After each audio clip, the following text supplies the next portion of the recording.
हम न्यूज में खुशामदीद। मैं हूं रबिया एहसन। मैं हूं मोहम्मद अली सुमरो। सबसे पहले नजर मकबूजा वादी पर। मकबूजा कश्मीर में जम्मू बस स्टैंड पर धमाका हुआ है। भारतीय मीडिया के मुताबिक धमाके से 5 अफराद जख्मी हुए हैं। धमाके के बाद पुलिस ने इलाके को घेरे में ले लिया। इब्तिदाई तहकीकात के मुताबिक धमाका दस्ती बम का था।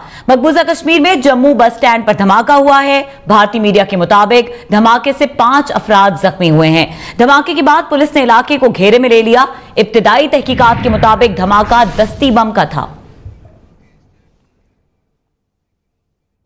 वजीर आजम इमरान खान की सदारत में वफाकी काबीना का इजलास जारी है। वजीर आजम ने भारतीय इश्तिआल अंगेजी के बाद की सूरत हाल पर काबीना को एतमाद में लिया। बात करेंगे रेहान सैयद से। रेहान, इजलास में और किन उमूर पर तबादला ख्याल किया जा रहा है?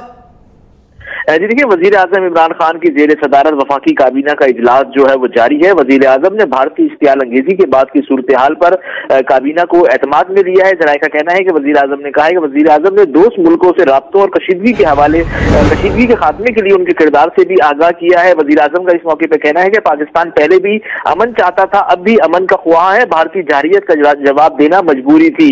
इसके साथ मैं आपको ये बताऊं कि वफाकी काबीना आज जो 18 नुकाती एजेंडे पर जो है वो गौर करेगी। इसमें जो है हुकूमती इस्लाहाती एजेंडे की पेशरफ्त का जायजा लिया जाएगा। अहम सरकारी इदारों में चीफ एग्जीक्यूटिव की तैनाती का अमल शुरू करने और रवा माली साल की जिमनी ग्रांट को रेगुलराइज करने की समरी जो है वो भी आज के इजलास में पेश की जाएगी। गुज़िश्ता माली साल के इजाफी खर्चात को रेगुलराइज करने का मामला एजेंडे में शामिल है। आउटओवर असाइनमेंट शीट की सालाना रिपोर्ट भी इजलास में पेश की जाएगी। इसके साथ साथ मुख्तलिफ मुआहिदों और मुख्तलिफ अफराद की इदारों में तकरीरों की भी मंजूरी दी जाएगी। शुक्रिया रेहान सैयद।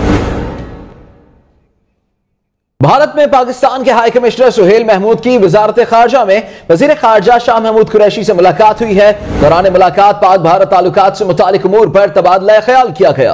बात करते हैं हम न्यूज के नुमाइंदे नुमान मकसूद से। नुमान, मुलाकात में और किन उमूर पर तबादला ख्याल किया गया है? जी, शाह महमूद कुरैशी की मुलाकात हुई है और इस मुलाकात के अंदर पाक भारत जो कशीदगी है, खिते में अमन अमान की सूरत हाल समेत बामी दिलचस्पी के उमूर के तबादला ख्याल किया गया है।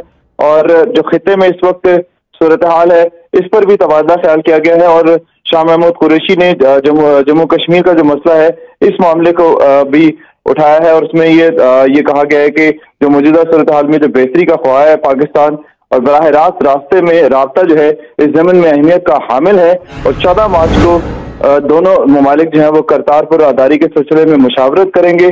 इसके अलावा दोनों ममालिक के दरमियान ताल्लुकात में बेहतरी से खिते में अमन अमान को इस्तेकाम हासिल होगा। शाह महमूद कुरैशी ने इस मुलाकात में ये कहा है और ये वाज़ेह किया गया है कि हाई कमिश्नर सुहेल महमूद जो है वो मुशावरत के इख्तिताम के बाद दिल्ली रवाना हो जाएंगे।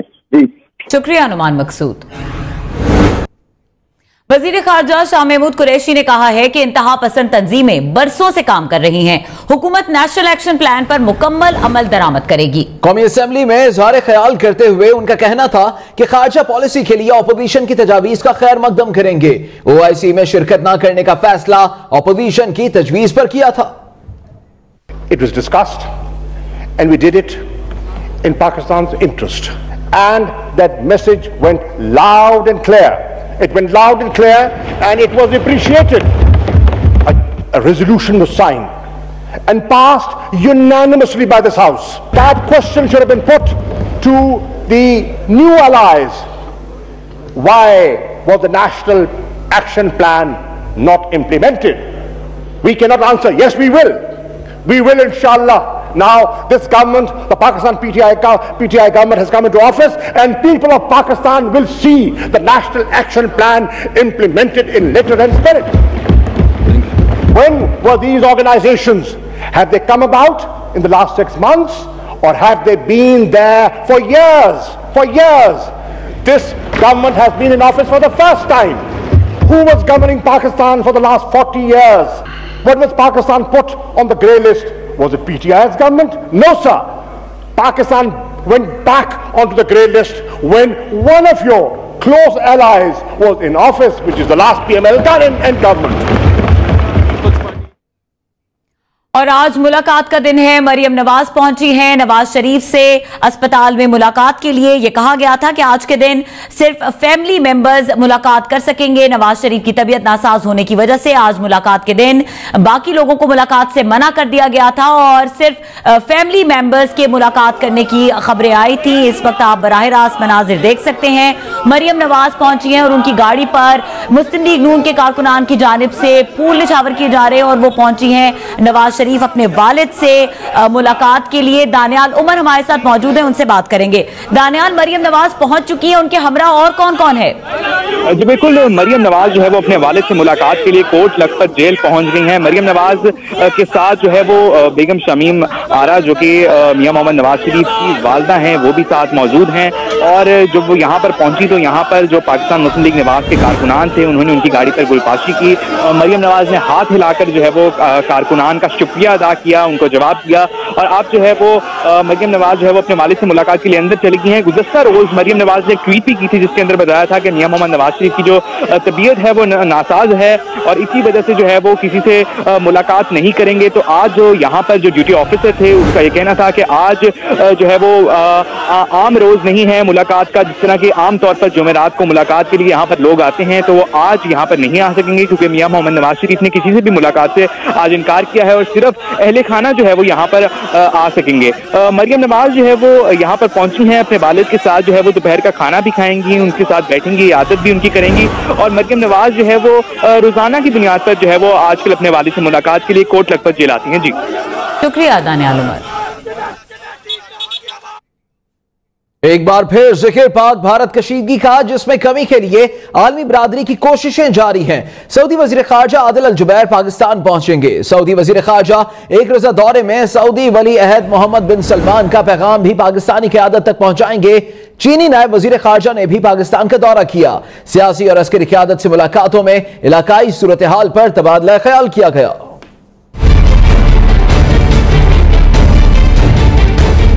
सऊदी अरब ने पाक भारत ताल्लुकात की बेहतरी के लिए अपना किरदार अदा करने की ठानी, मगर भारत ने उसकी भी न मानी। पड़ोसी मुल्क ने हम कोशिशों का मस्बत जवाब न दिया तो सऊदी अरब के वजीर खारजा को गुज़श्ता हफ्ते दोनों मुल्कों का दौरा मुलतवी करना पड़ा।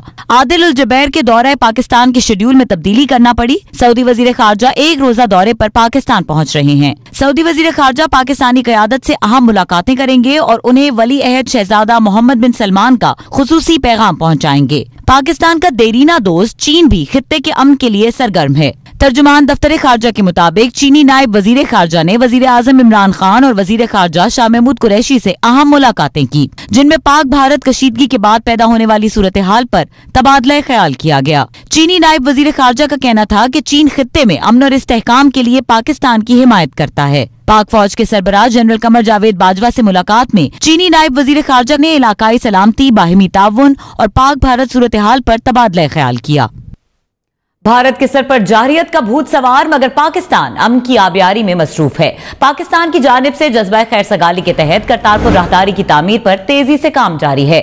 वजीर आजम इमरान खान ने राहदारी मंसूबे की मयारी और जल्द तकमील की हिदायत दी तो इस पर काम की रफ्तार तेज कर दी गई है। इंजीनियर्स और भारी मशीनरी शब-ओ-रोज तामीराती काम में मसरूफ है। सरहदों पर भारत जारहियत के बावजूद प्रोजेक्ट स्टाफ काम जारी रखे हुए है। हुकाम का आला मयार यकीनी बनाते हुए राहदारी का तामीराती काम बर वक्त मुकम्मल करने के अज़्म का इरादा है।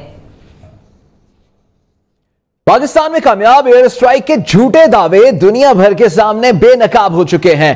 द न्यूयॉर्क टाइम्स ने भारतीयों के झूठ का भांडा फोड़ दिया। अखबार ने लिखा कि भारतीय मीडिया पर किसी भी तरह यकीन नहीं किया जा सकता।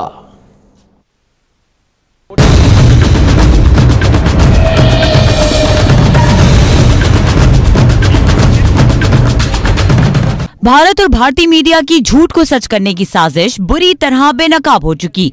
द न्यूयॉर्क टाइम्स ने रिपोर्ट में भारतीय मीडिया के झूठ के पलंदों को खतरनाक करार दिया। उनका कहना है कि पाकिस्तान पर एयर स्ट्राइक का ऐलान तो किया गया, लेकिन भारत ने कोई सबूत पेश नहीं किया। इसके बावजूद भारतीय मीडिया 2017 की वीडियो नशर करके हुकूमती जीत को सच साबित करने में लगा रहा। दूसरी तरफ पाकिस्तान ने उसी वक्त बालाकोट की तस्वीर शाया करके भारतीयों के झूठ का पर्दा फाश कर दिया। रिपोर्ट में यह भी लिखा गया है कि पाकिस्तान ने जवाबी वार किया तो इसकी भी वीडियो दुनिया के सामने रखेंगे। लेकिन भारतीय मीडिया ने अपने ही जहाज की पुरानी तस्वीर निकालकर पाकिस्तान पर डालने की कोशिश की और #पाक फेक क्लेम से सच्चाई को छुपाने की नाकाम कोशिश की। न्यूयॉर्क टाइम्स ने सूरत हाल को आवाम के लिए खतरनाक करार दिया क्योंकि उनके पास हकीकत तक पहुंचने के ज्यादा जराए मौजूद नहीं। इससे पहले the Guardian, Atlantic Digital Forensic Research, Al Jazeera और ऑस्ट्रेलिया की सैटेलाइट एनालिसिस ने भी भारत के दावों को झूठ पर मबनी करार दिया है। साबिक वजीर आला मकबूजा कश्मीर फारूक अब्दुल्ला ने भी भारतीय हुकूमत से हलाकतों के सबूत मांग लिए। उन्होंने कहा कि बीजेपी के सदर अमित शाह ने भारतीय जारियत के नतीजे में 250 अफराद की हलाकतों का दावा तो किया, लेकिन सबूत के नाम पर कुछ नहीं दिया। फारूक अब्दुल्ला का कहना था कि जो लोग इस वाक़े पर भारतीय हुकूमत से सवाल कर रहे हैं उन्हें मुल्क के खिलाफ करार दिया जा रहा है, लेकिन अब वक्त आ गया है कि सवाल किए जाएं। भारतीय रियासत मगरबी बंगाल की वजीर आला ममता बनर्जी का कहना है कि वजीर आजम नरेंद्र मोदी को भारतीय फौजियों की लाशों पर सियासत करते हुए शर्म आनी चाहिए।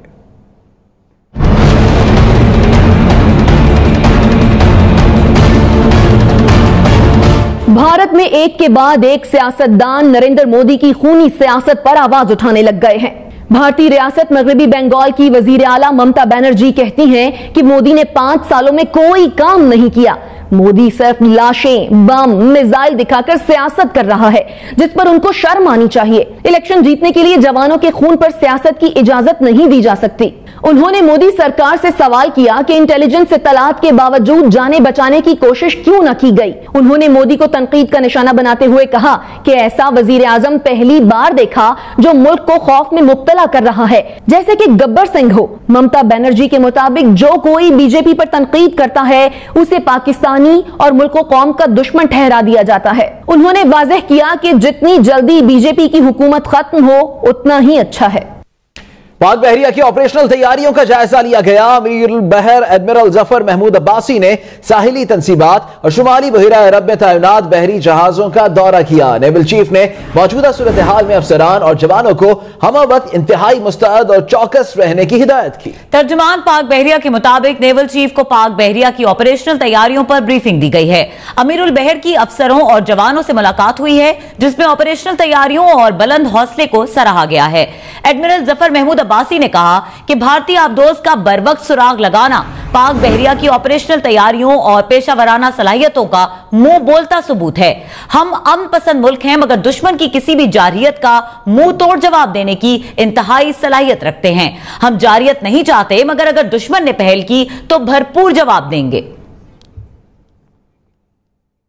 राफेल डील मुआहदे के दस्तावेजात चोरी पर कांग्रेस सदर राहुल गांधी ने मोदी सरकार को तनकीद का निशाना बना डाला। कहा, मोदी खुद तहकीकात क्यों नहीं करवा रहे?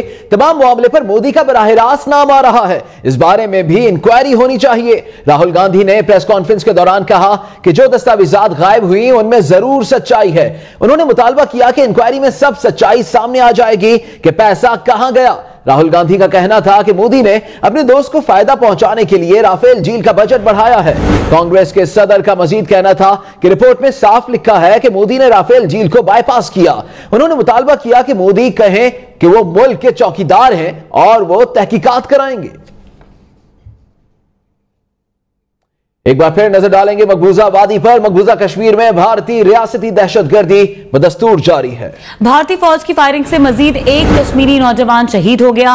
हुर्रियत रहनुमा यासीन मलिक और जमात इस्लामी के तर्जुमान एडवोकेट जाहिद अली को काबिज फौज ने दहशतगर्द करार दे दिया।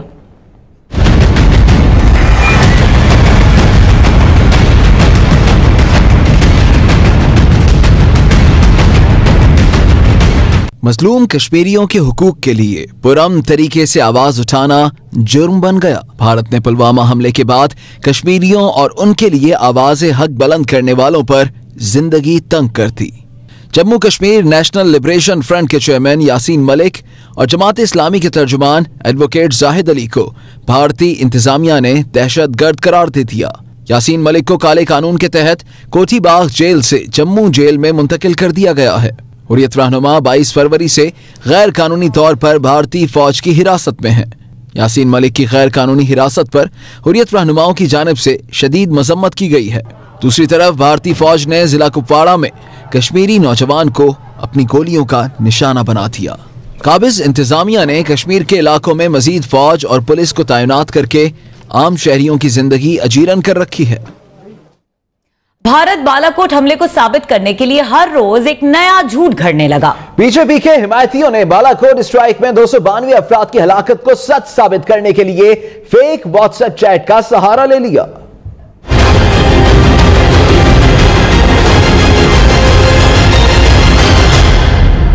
भारतीय फिजाइया और वजारत दिफा बालाकोट में हलाकतों का जवाब देने में नाकाम रही तो मोदी के भक्तों ने जाली खबरों का सहारा लेना शुरू कर दिया। बीजेपी के कारकुन ने सोशल मीडिया पर जाली व्हाट्सएप चैट वायरल की जिसमें दावा किया गया है कि बालाकोट में 272 अफराद हलाक हुए। व्हाट्सएप चैट में डॉक्टर एजाज नामी शहरी से राबते का दावा किया गया है। चैट में बालाकोट में मेडिकल यूनिवर्सिटी का दावा किया गया है, हालांकि बालाकोट में ऐसी कोई मेडिकल यूनिवर्सिटी नहीं। चैट में आतंकवादी लफ्ज को पाकिस्तानी शहरी से मंसूब किया गया।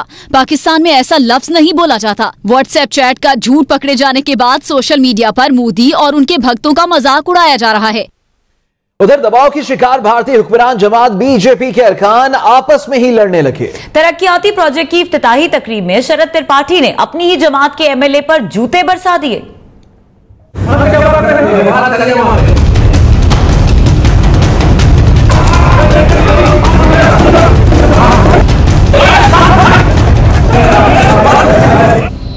संगे बुनियाद की तख्ती पर नाम मेरा नहीं मेरा। भारतीय रियासत उत्तर प्रदेश के जिला संत कबीर नगर में तरक्याती प्रोजेक्ट की इफ्तिताही तकरीब में बीजेपी रहनुमा गुत्थम गुत्था हो गए। मामला तुमसे तू पर आ गया। बात ज्यादा बिगड़ गई तो एमपी शरद त्रिपाठी ने आओ देखा ना ताओ सीधा जूता गर्दी पर उतर आया और एमएलए राकेश सिंह के सर पर जूते बरसा दिए।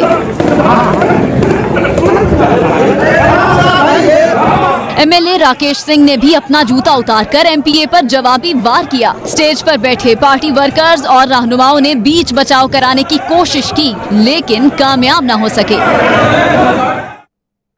सानेह मॉडल टाउन की डेवलपमेंट के बारे में आपको बताएं। सानेह मॉडल टाउन जेआईटी का इजलास इस्लामाबाद में हो रहा है। इजलास जेआईटी सरबराह आईजी मोटरवे एडी ख्वाजा की सरबराही में हो रहा है।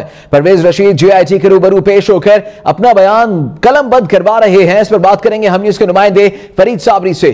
फरीद, मुस्लिम लीग नून के रहनुमाओं में कौन कौन जेआईटी के सामने पेश हुआ है अब तक? जी बिल्कुल, ये जो लॉन्ग स्टैंडिंग इशू चल रहा था कि मॉडल टाउन थाने की जेआईटी का मामला था जिसमें मुस्लिम लीग नून के जो रहनुमा हैं वो इसके इनकारी थे। इसमें जो है तहकीकात के लिए उधर नहीं जा रहे थे, कॉपरेट नहीं कर रहे थे, लेकिन अब मुस्लिम लीग नून की जानिब से ये फैसला किया गया है जराये के मुताबिक कि वो अब जेआईटी का सामना करेंगे और जेआईटी में अपने बयानात जो हैं वो कलमबंद कराएंगे। और इसी सिलसिले में आज मुस्लिम लीग नून के रहनुमा जो हैं परवेज रशीद, ख्वाजा आसिफ और राना सुनाल्लाह को मोटरवे ऑफिस जो है पहुंचकर अपना बयान रिकॉर्ड करवाने के लिए तलब किया गया था, लेकिन मोटरवे ऑफिस में जेआईटी के सामने नून लीगी रहनुमा जो हैं वो अपना बयान कलमबंद करवा रहे हैं। जिसमें परवेज रशीद तकरीबन 10:30 बजे के करीब जो है मोटरवे पहुंच चुके थे। मोटरवे ऑफिस जो है इधर G11 में मौजूद है, यहाँ पर पहुंच चुके थे, जबकि सानेह मॉडल टाउन जेआईटी का इजलास जो है तो बाकायदा तौर पर शुरू हो चुका है और इजलास की सरबराही जो है वो आईजी मोटरवे एडी ख्वाजा कर रहे हैं। और जेआईटी ने परवेज रशीद को आज बयान कलमबंद करवाने के लिए तलब कर रखा था और इससे कबल भी नोटिस जारी करते रहे हैं ये जो जेआईटी है, लेकिन परवेज रशीद जो है वो पेश नहीं हुए थे। लेकिन अब परवेज रशीद जो है जेआईटी के रूबरू पेश हो गए हैं और अपना बयान जो है वो कलमबंद करवा रहे हैं। जी शुक्रिया Farid Sabri. LNG scandal case में साबिक वजीर आजम शाहिद खाकान अब्बासी एक बार फिर नैब रावलपिंडी में पेश नहीं हुए। उन्होंने नैब को आगाह किया कि वो बैरून मुल्क हैं, पेश नहीं हो सकते। नैब ने तलबी का नोटिस दोबारा जारी करने का फैसला कर लिया। साबिक वजीर आजम शाहिद खाकान अब्बासी ने नैब रावलपिंडी में पेश होने से फिर माजरत कर ली। हम न्यूज से खुसूसी गुफ्तगू में उन्होंने बताया कि वो बैरून मुल्क होने की वजह से पेश नहीं हो सकते। उन्होंने भी जवाब तैयार नहीं किया, जिसके लिए नैब से 1 हफ्ते की तारीख मांगी है। साबिक वजीर आजम को नैब ने आज हर सूरत पेश होने का कहा था। शामिल करेंगे चेयरमैन पीपल्स पार्टी बिलावल भुट्टो जरदारी का बयान, जिनका कहना है कि वजीर खजाना ने पार्लियामेंट में उनकी तकरीर को मुल्क दुश्मन करार दिया है। हालांकि वजीर खारजा उनकी तकरीर के साथ मुकम्मल तौर पर मुत्तफिक थे। बिलावल भुट्टो ने ट्विटर के जरिए रद्द अमल का इजहार करते हुए कहा कि वजीर खारजा और वजीर खजाना के मुख्तलिफ मौक़िफ़ से यह साबित हुआ है कि काबीना खुद एक पेज पर नहीं है। उनका कहना था कि वजीर खजाना ने उनकी इंग्लिश में तकरीर पर भी एतराज किया। वजीर खारजा शाह महमूद कुरैशी ने खुद इंग्लिश में तकरीर की थी। बैंकिंग कोर्ट ने 37 करोड़ रुपए की रकम अकाउंट गायब करने पर 2 खवातीन समेत 6 मुलजिमों को इश्तिहारी करार देने की कार्रवाई शुरू करने का हुक्म दे दिया है। बात करते हैं इस बारे में साजिद अमान से। साजिद, क्या FIA मुलजिमान की गिरफ्तारी के लिए कोई इश्तिहार भी शाया किया गया है? जी बिल्कुल, कराची की बैंकिंग कोर्ट में कराची से ही ताल्लुक रखने वाली खातून ताजिर थी जिनके अकाउंट से 37 करोड़ रुपए की रकम को गायब करने के मामले की समाअत हुई, जिस दौरान अदालत ने 2 खवातीन समेत 6 मुलजिमान को इश्तिहारी करार देने की कार्रवाई शुरू करने का हुक्म दे दिया।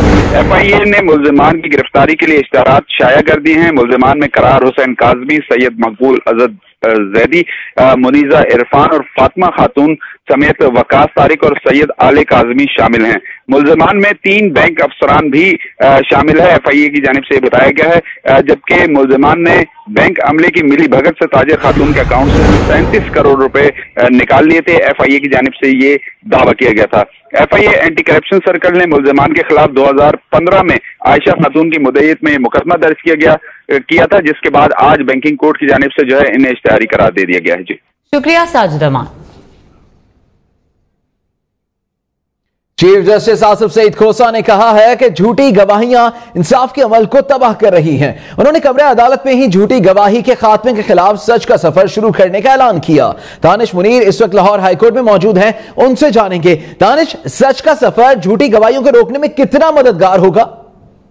बिल्कुल, चीफ जस्टिस पाकिस्तान की जानिब से हालिया जो इकदाम किए गए हैं झूठे गवाहों का रास्ता रोकने के लिए है, उसमें जो है वो वकला बरादरी की जानिब से भी खासी जो है वो खुशी पाई जाती है कि इंसाफ का बोल बाला होगा। हमारे साथ जो है वो लाहौर हाई कोर्ट बार की नौ मुंतखब बॉडी मौजूद है, उनसे बात करते हैं। नायब सदर कबीर अहमद चौधरी साहब से उनसे जानते हैं। चीफ जस्टिस साहब का ये जो फैसला है उसका हम खैर मकदम करते हैं। हमारे इतनी लिटिगेशन नीचे पेंडिंग्स है और उनमें एक बड़ा इशू है जो झूठे गवाहान पेश होते हैं, और ये बिल्कुल अच्छा फैसला है उनका कि अगर किसी गवाह की आधी गवाही झूठी है और आधी सच है तो वो झूठी ही कंसीडर होगी। वकला बरादरी की जानिब से भी इस अहम फैसले को सराहा जा रहा है कि जिसके जरिए जो है वो जो गुनाहगार है उसको सजा मिल सकेगी, और जो एक कदगन लगाया जाता था कानूनी अदारों के ऊपर के बेगुनाह को सजा दी जाती है, वो रास्ता रुक सकेगा और इंसाफ का बोल बाला होगा। जी शुक्रिया दानिश मुनीर।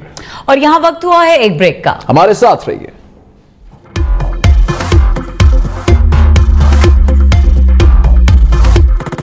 मकबूजा कश्मीर में जम्मू बस स्टैंड पर दस्ती बम का धमाका, 4 अफराद जख्मी हो गए। पुलिस ने इलाके को घेरे में ले लिया।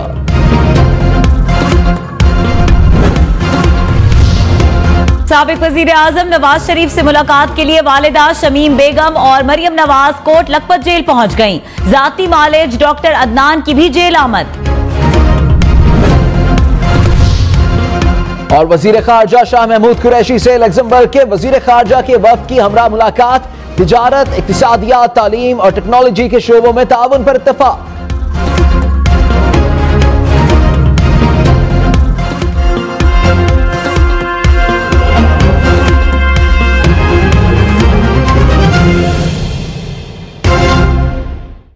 और अनोखी खबर के बारे में आपको बताएंगे। इस्लामाबाद से ऑस्ट्रेलिया जाने वाली परवाज में अनोखा वाकया पेश आ गया। मुसाफिर बैठते ही जहाज तबाह होने की दुआ करने लगा। कप्तान ने मुसाफिर को जहाज से उतार दिया। खलील नावी मुसाफिर परवाज EK 605 के जरिए इस्लामाबाद एयरपोर्ट से बरास्ता दुबई ऑस्ट्रेलिया जा रहा था। निशिस्त पर बैठते ही वो जहाज के तबाह होने की दुआ करने लगा, जिस पर कप्तान ने उसे साथ ले जाने से इनकार करते हुए ASF को तलब कर लिया। ASF ने मुसाफिर खलील को जहाज से बाहर निकाल दिया। और अब जिक्र करेंगे PSL सीजन 4 का।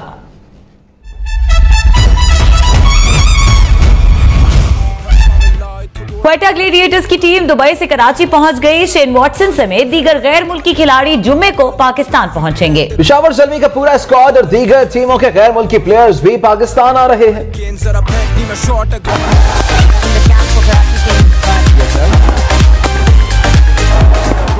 कोयटा ग्लैडिएटर्स के तमाम गैर मुल्की क्रिकेटर्स जुम्मे को कराची पहुंचेंगे। टीम मैनेजर आजम खान का कहना था कि ऑस्ट्रेलियाई ऑलराउंडर शेन वॉटसन पाकिस्तान आने के लिए तैयार नहीं थे। टीम मैनेजमेंट और साथी खिलाड़ियों ने इन्हें पाकिस्तान आने पर राजी किया। शेन वॉटसन के अलावा रॉयली रूसो, वाइन ब्रेवो और फवाद अहमद पाकिस्तान आने के लिए तैयार हैं। पेशावर ज़ल्मी के तमाम गैर मुल्की प्लेयर्स पाकिस्तान आएंगे। टीम अरब अमारात से 10 मार्च को पाकिस्तान पहुंचेगी।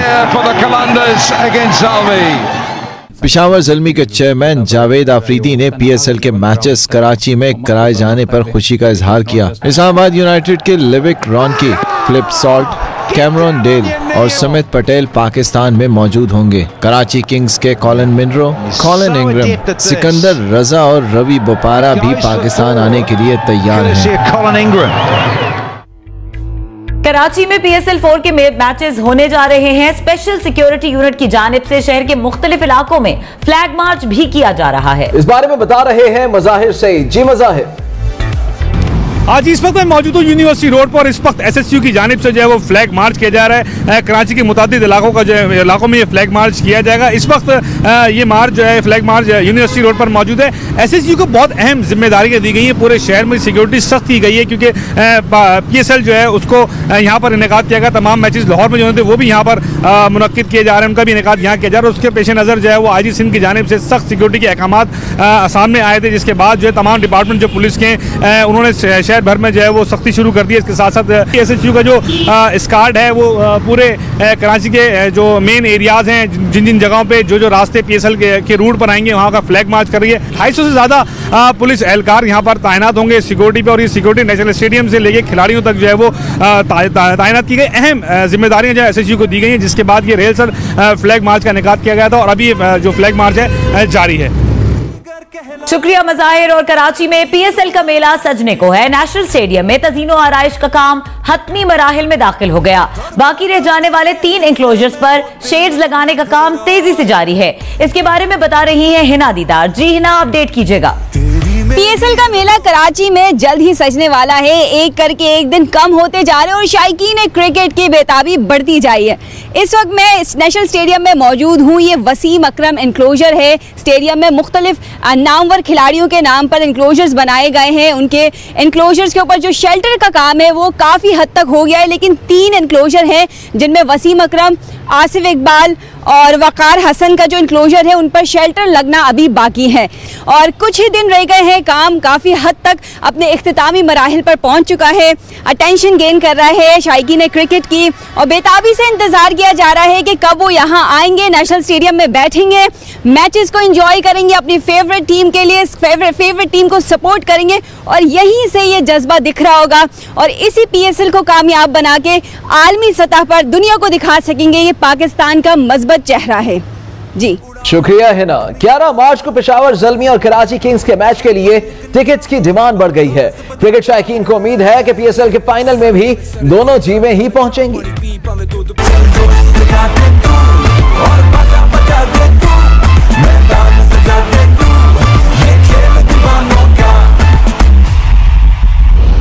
कराची के लोग पेशावर ज़ल्मी को भी सपोर्ट कर रहे हैं। यही वजह है कि पेशावर ज़ल्मी और कराची किंग्स के दरमियान होने वाले मैच की डिमांड बढ़ गई है। लोग ये भी तवक्को कर रहे हैं कि PSL 4 का फाइनल पेशावर ज़ल्मी और कराची किंग्स के दरमियान होगा।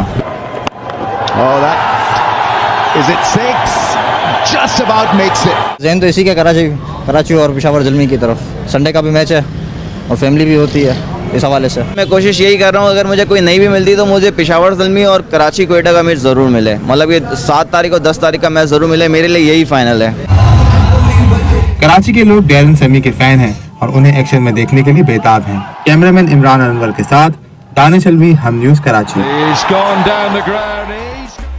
PSL का मेला क्या सजा। पाकिस्तान में बैनुल-अक़वामी क्रिकेट की रौनकें वापस लौटने लगी। शायकीन क्रिकेट के लिए एक और अच्छी खबर सामने आ गई। जनूबी अफ्रीका के साबिक खिलाड़ी और लेजेंडरी फील्डर जोंटी रोड्स ने भी पाकिस्तान आने का ऐलान कर दिया है। मैदान सजा दे तू, ये खेल दीवानों का, चल जोश दिखा दे। पाकिस्तान सुपर लीग सीजन 4 की रौनकें पाकिस्तान आई तो बैनुल-अक़वामी क्रिकेट भी साथ लाई। जनूबी अफ्रीका के साबिक क्रिकेटर और लेजेंडरी फील्डर जॉन्टी रोड्स भी पीएसएल देखने पाकिस्तान आएंगे। जॉन्टी रोड्स का कहना था कि उनको पाकिस्तान जाने का ऐलान करते हुए बहुत खुशी महसूस हो रही है। उनका मजीद कहना था कि वो पाकिस्तान में क्रिकेट को फरोग देने के लिए पाकिस्तान जा रहे हैं और ये एक अच्छा कदम है। पीएसएल के बारे में लेजेंडरी क्रिकेटर का कहना था कि ये एक शानदार इवेंट है। पीएसएल में शामिल तमाम नौजवान खिलाड़ी बेहतरीन खेल पेश कर रहे हैं। उन्होंने पीएसएल को नौजवान खिलाड़ियों के लिए एक अच्छा प्लेटफॉर्म करार दिया।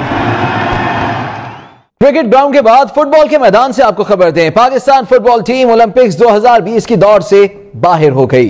पाकिस्तान फुटबॉल फेडरेशन में जारी तनाज़ात के बायस कौमी टीम मेगा इवेंट में शिरकत नहीं कर सकेगी। ना कोई मैच खेला, ना ही ग्राउंड में उतरे, लेकिन अंदरूनी तनाज़ात की बिना पर कौमी फुटबॉल टीम ओलंपिक्स 2020 से बाहर हो गई। गुज़िश्ता बरस सुप्रीम कोर्ट के हुक्म पर पाकिस्तान फुटबॉल फेडरेशन में इलेक्शन करवाए गए, जिस पर फीफा ने एतराज लगा दिया। फुटबॉल फेडरेशन में तनाज़ात की वजह से Pakistan football team under 23 Asian cup के क्वालिफायर्स मुकाबलों में भी शिरकत नहीं कर सकेगी।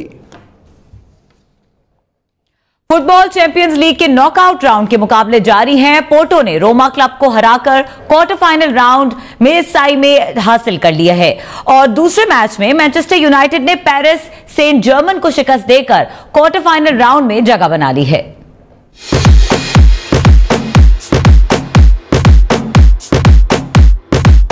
चैंपियंस लीग के नॉकआउट राउंड के सेकेंड लेग में दो अहम मैच खेले गए। पहले मैच में पोर्टो और रोमा फुटबॉल क्लब आमने सामने आए। पोर्टो ने रोमा को 1 के मुकाबले में 3 गोल से शिकस्त देकर क्वार्टर फाइनल में जगह बना ली। एग्रीगेट की बुनियाद पर पोर्टा को 4-3 से जीत हासिल हुई। दूसरे मैच में मैनचेस्टर यूनाइटेड ने पेरिस सेंट जर्मन को 3-1 से हराकर क्वार्टर फाइनल राउंड में रसाई हासिल कर ली। एग्रीगेट की बुनियाद पर दोनों टीमों के दरमियान मुकाबला 3-3 गोल से बराबर है। मैनचेस्टर यूनाइटेड के रोमिलो लुकाको ने 2 गोल दागकर अपनी टीम की जीत को यकीनी बनाया। मार्कोस ने इंजरी टाइम में मैनचेस्टर यूनाइटेड की तरफ से गोल किया। पीएसजी की तरफ से जोआन बर्नेट ने 12वें मिनट में गोल को जाल की राह दिखाई। बुलेटिन में शामिल करेंगे कुछ दीगर अहम खबरें। मामूली जुर्माना और दियत की अदम अदायगी कैदियों की रिहाई में रुकावट बन गई। सिंध की जेलों में हजारों गरीब कैदी रकम न होने पर बरसों से कैद हैं। सिंध हाई कोर्ट ने महकमा दाखिला, आईजी जेल खाना जात और दीगर को 14 मार्च के लिए नोटिस जारी कर दिए। बात करते हैं गयासुद्दीन से। गयास, कितने कैदी जेलों में बंद हैं और उनका जुर्माना कितना है? आज जो दरखास्त दायर की गई है, दरखास्त गुजार शाह बोस्तों की जानिब से दरखास्त दायर की गई थी, उसमें मौका इख्तियार किया गया था कि मामूली जराइम में मुलव्विस मुल्ज़िमान जो हैं और जिनकी दियत अदा करनी है वो अदायगी ना होने की वजह से हजारों की तादाद में कैदी हैं जो जेलों में कैद है और उनकी रिहाई मुमकिन नहीं हो पा रही। इस पर सिंध हाई कोर्ट के डिवीजन बेंच ने आईजी जेल खाना जात और इसके अलावा महकमा दाखिला सिंध समेत फरीकैन को नोटिस जारी किए हैं। 14 मार्च की उनसे तफसीलात तलब की गई है कि उनकी तादाद बताई जाए, ऐसे कितने कैदी हैं। मामूली मंशियात की बरामदगी या छोटी मोटी चोरी के केसेस में जो लोग गिरफ्तार हो जाते हैं मुल्ज़िमान, उनकी रिहाई इसलिए मामले में नहीं आती क्योंकि उनके पास ना तो जमानत के पैसे होते हैं और ना ही उनका वकील कराने के पैसे होते हैं। और इसके अलावा अगर कत्ल के मुकदमे में कॉम्प्रोमाइज या सुलह हो जाता है तो उसमें दियत की अदायगी के भी पैसे उनके पास नहीं होते, जिसकी वजह से वो कई सालों तक जेलों में रह जाते हैं। ऐसे कई अपीलें भी चीफ जस्टिस पाकिस्तान भी समाअत करते हुए 9 और 10 साल की पुरानी अपीलों पर मुल्ज़िमान को रिहा कर चुके हैं। तो इसी मामले पर आज दरखास्त जारी की गई थी, उस पर नोटिस जारी कर दिए गए हैं। गयासुद्दीन, ये बताएगा क्या कोई मुतबादिल तरीका भी है, मुजरिमों की जगह पर कोई और दियत की रकम अदा कर सकता है? बिल्कुल अली सुमरो, जब मुल्ज़िमान के पास वकील करने के लिए पैसे नहीं होते या फिर किसी मुतबादिल के तौर पे जो जुर्माना उनको आयद किया जाता है उसके पैसे नहीं होते, तो इसका एक मुतबादिल तरीका ये होता है कि उन्हें अपनी सजा मजीद भुगतनी पड़ती है। अगर किसी को 50,000 रुपए का जुर्माना होता है और अगर वो अदा नहीं कर सकता तो उसे 6 माह कैद भुगतनी होती है। लेकिन इनमें कई ऐसे मुल्ज़िमान भी हैं जिनकी अपनी सजाएं मुकम्मल हो चुकी हैं और उसके अलावा जुर्माने की सजा भी भुगत चुके हैं, लेकिन ना तो उनकी रिहाई मुमकिन हो पा रही है और ना ही उनको जेलों से अदालतों पर लाया जा रहा है। और कई ऐसे मुल्ज़िमान हैं जिनकी तादाद हजारों में है, वो जेलों में कैद है और जेल आई जेल की ये रिपोर्ट सामने आई थी कि मुल्ज़िमानों की तादाद बहुत ज्यादा है जेल के अंदर, जिसकी वजह से जेल ज्यादा जो है कंजेस्टेड हो गया है। शुक्रिया गयासुद्दीन। कलअदम जमातों के इदारे तहवील में लेने के मामले पर सिंध हुकूमत कलअदम जमात दावा और फलाह इंसानियत फाउंडेशन के 56 इदारे तहवील में ले चुकी है। बात करेंगे कराची से, सैयद आरिफीन हमारे साथ हैं। आरिफीन, कलअदम तंजीमों के कितने स्कूल्स और अस्पतालों में उनको तहवील में लिया जा चुका है? अली संभो, इसमें सबसे अहम जो डेवलपमेंट है वो ये कि कराची में जमात दावा के मरकज को तहवील में ले लिया गया है और उस जमात दावा के मरकज का निज़ाम फौरी तौर पर महकमा औकाफ ने, सिंध हुकूमत के महकमा औकाफ ने इसको संभाल लिया है। 6 रुकनी टीम ने इसका कंट्रोल संभाला है, महकमा औकाफ की टीम ने।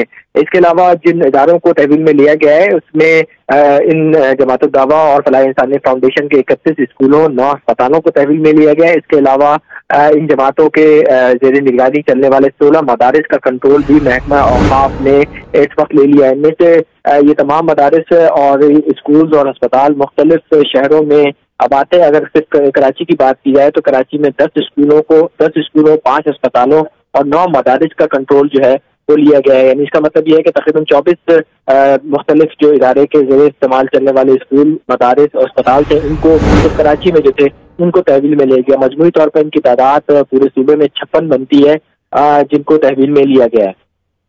शुक्रिया सैयद आरिफीन। वजीर आला पंजाब ने मेट्रो बस के किराए बढ़ाने की तजवीज मुस्तरद कर दी। वजीर आला उस्मान बुज़दार ने कहा कि अवाम को रिलीफ देना हुकूमत की जिम्मेदारी है। शिराज हसनात रिपोर्ट करेंगे।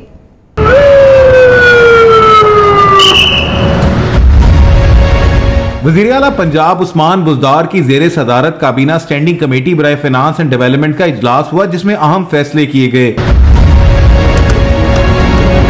इजलास में कॉन्ट्रैक्ट मुलाजमीन के दौरान मुलाजमत वफात की सूरत में अहले खाना को माली इमदाद देने की मंजूरी भी दी गई। स्केल 1 से 22 तक के मुलाजमीन के वर्सा को दर्जा बंदी के हिसाब से रकम मिलेगी जो 16 लाख से शुरू होकर 40 लाख तक होगी। वज़ीर आला उस्मान बुज़दार ने मेट्रो बस के किरायों में इजाफे की तजवीज़ मुस्तरद करते हुए कहा कि आम आदमी को रिलीफ देना हुकूमत की जिम्मेदारी है। इजलास में पंजाब मैस ट्रांजिट अथॉरिटी के नए MD की तकर्री, DGPR के digital media wing, dengue control programme और SMU में भर्तियों की भी मंजूरी दी गई। इजलास में नर्सिंग कॉलेजेस के 7 माह बच्चे के लिए अस्पताल कायम करने का फैसला भी किया गया। मुख्तलिफ सूबाई महकमों के तरक्याती मंसूबों को अगले सालाना तरक्याती प्रोग्राम में शामिल और तोसा शरीफ में पनागाह बनाने की मंजूरी भी दी गई। शिराज हसनात, हम न्यूज, लाहौर। वजीर आजम परफॉर्मेंस डिलीवरी यूनिट ने नौजवानों की सुन ली। वजीर आजम के अहकामात के बाद वजारत खजाना ने नौजवानों के वजीफे के 941 मिलियन रुपए जारी करने के अहकामात दे दिए। पाकिस्तान सिटीजन पोर्टल पर 282 नौजवानों ने शिकायत दर्ज करवाई थी कि उनका वजीफा मार्च 2018 से नहीं दिया जा रहा। वजीर आजम इमरान खान की हिदायत पर वजारत खजाना ने वाजिबात के लिए रकम जारी कर दी। वाजिबात इसी हफ्ते अदा कर दिए जाएंगे। PMD यूनिट का कहना है कि पाकिस्तान का असल असासा नौजवान। और अब शामिल करेंगे मौसम का अहवाल।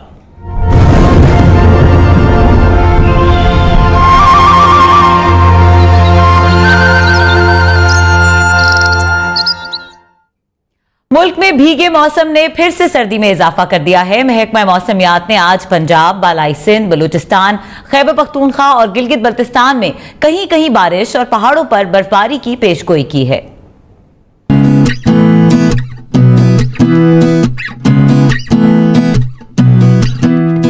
मुल्क के अक्सर शहरों में बादलों के डेरे हैं। पेशावर, खानपुर, चिराट, बालाकोट, रावलाकोट और मुजफ्फराबाद में बादल खुलकर बरसे। सबसे ज्यादा बारिश गोलड़ा शरीफ में 9 मिलीमीटर रिकॉर्ड की गई। इस्लामाबाद, रावलपिंडी में बारिश के बाद मौसम के नज़ारे दिलफरेब हो गए। काकुल, विशाम, स्वात और मालम जब्बा में भी बारिश ने खूब रंग जमाया। मलका कोसार में बर्फबारी से हर तरफ सफेदी छा गई। कालाम और मालम जब्बा में भी पहाड़ बर्फ से ढक गए। महकमा मौसमियात के मुताबिक आइंदा 24 घंटों के दौरान क्वेटा, सिब्बी, कल्लात, जोब, मकरान, मालाकन, हजारा, पिशावर, मर्दान और कोहाट में बारिश का इम्कान है। रावलपिंडी, इस्लामाबाद, लाहौर, गुजरांवाला, सरगोधा और सक्खर डिवीजन में भी बारिश बरसेगी। कश्मीर और गिलगित बल्तिस्तान में चंद मकामात पर गरज चमक के साथ बारिश और पहाड़ों पर बर्फबारी का इम्कान है। मरी में बर्फ का सिलसिला तो थम चुका, लेकिन सर्दी की शिद्दत में इजाफा हो गया है। हर तरफ बर्फ ही बर्फ नजर आ रही है। बता रहे हैं उस्मान अली। हाँ जी बिल्कुल, वादी मरी में बर्फबारी का सिलसिला सुबह जो शुरू हुआ था अभी तो थम गया, लेकिन अब इस वक्त गहरे काले बादलों ने वादी को अपनी आगोश में लिया हुआ है। ठंडी ठंडी हवाएं चल रही हैं, हर तरफ बर्फ ही बर्फ है। तकरीबन 6 इंच तक बर्फबारी हुई है और जिसकी वजह से तमाम रास्ते मरी के बंद हो गए। अभी तक बर्फ को नहीं हटाया जा सका, जिसकी वजह से लोगों को शदीद मुश्किलात का सामना करना पड़ा है। मेरे साथ कुछ मनचले मौजूद हैं, आइए इनसे जानते हैं कहाँ से आए हैं और बर्फबारी को कैसे इंजॉय करें। जी मैं गुजरांवाला से आया हूँ, स्टूडेंट हूँ, तो एंजॉय मौसम करने के लिए आए हैं। अल्लाह ताला के कुदरत हसीन नज़ारे देखने के लिए आए हैं। बर्फ बहुत ज़्यादा 6 इंच पड़ी हुई है, अभी तक कोई हल नहीं हुआ है, इनका कुछ भी नहीं हुआ है अभी तक। यही मैं गुजारिश है कि इमरान खान से कि ये इसका जल्द से जल्द हल किया जाए। बर वक्त अगर बर्फ़ को हटा दिया जाए तो मज़ीद से मरी की तरफ आ सकते हैं। अगर महकमा मौसमियात की बात की जाए तो महकमा मौसमियात का कहना है ये बर्फबारी का सिलसिला आज शाम तक, कल सुबह तक जारी रहेगा। जी शुक्रिया उस्मान। पाकिस्तान में जिना ऑफ पाकिस्तान किताब से शोहरत हासिल करने वाले मारूफ मुसन्निफ स्टैनले वॉलपर्ट 91 बरस की उम्र में इंतकाल कर गए।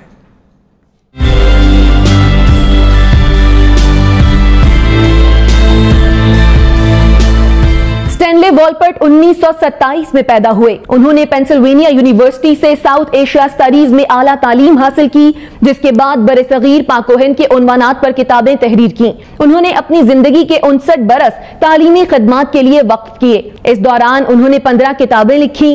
पाकिस्तान में उनकी सबसे ज्यादा पढ़ी जाने वाली किताब जिना ऑफ पाकिस्तान है, जो 1982 में तहरीर की गई थी। ये किताब बानी पाकिस्तान कायदे आजम मोहम्मद अली जिन्ना की जिंदगी की आप बीती है, जिसमें बाबाए कौम की पाकिस्तान की हुसूल के लिए जिद्दोजहद और उनकी खिदमात को बयान किया गया है।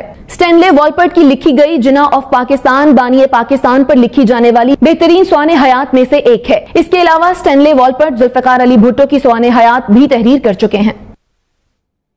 अमरीकी खातून अव्वल मेलानिया ट्रंप ने आज तक ट्रंप को कुछ भी बनाकर नहीं खिलाया। उनका कहना है कि वो अपने बेटे के लिए स्नैक्स बना देती हैं, लेकिन अमरीकी सदर के लिए पकाने के लिए उनके पास वक्त नहीं होता। इंटरव्यू में मेलानिया ट्रंप का कहना था कि वो सुबह जल्दी उठती हैं और बेटे को स्कूल भेजने के साथ साथ व्हाइट हाउस में अपने स्टाफ के साथ काम भी करती हैं, लेकिन खाना नहीं बनाती क्योंकि उनके पास टाइम नहीं होता और व्हाइट हाउस में बेहतरीन शेफ और कुक इस काम के लिए मौजूद होते हैं।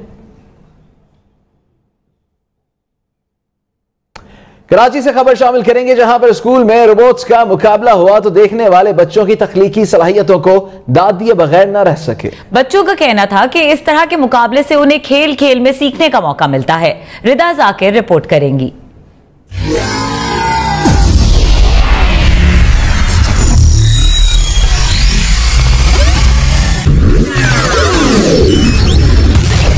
सिटी स्कूल कराची के तहत बच्चों में रोबोट का मुकाबला हुआ, जिसमें 8 से ज्यादा स्कूलों के 206 तलबा शरीक हुए। किसी ने अपने ट्रैक पर रोबोट को दौड़ाया तो किसी ने जीत की खुशी में जश्न मनाया। ये बहुत अच्छी बात है कि हम लोगों को कोर्सेज एडवांस वगैरह के लेके आए जा रहे हैं, जैसे कि हम लोग को सिर्फ पढ़ाई नहीं, हम लोग को ऐसी चीज़ों में भी आगे आना चाहिए। मुझे बहुत अच्छा लग रहा है यहाँ पे आके, बहुत अच्छा सा एक पॉजिटिव एनवायरनमेंट है यहाँ पे, और जिस तरह हमारी जनरेशन रोबोट्स की तरफ बढ़ रही है, मॉडर्नाइजेशन आ रही है पाकिस्तान में, so this is actually a great change for Pakistan. बच्चों ने रोबोटिक कोर्स को खुशाइन करार दिया, जबकि असातिज़ा बच्चों की मेहनत और लगन देखकर खुश नजर आए। ये कंपटीशन बहुत अलग है, बजाय ये कि बच्चे पढ़ाई में इन्वॉल्व रहते हैं और दूसरी स्पोर्ट्स में इन्वॉल्व रहते हैं। इसके अलावा इनके पास एक बहुत बड़ा स्कोप है जो आगे जाके इनको बहुत हेल्प आउट करेगा।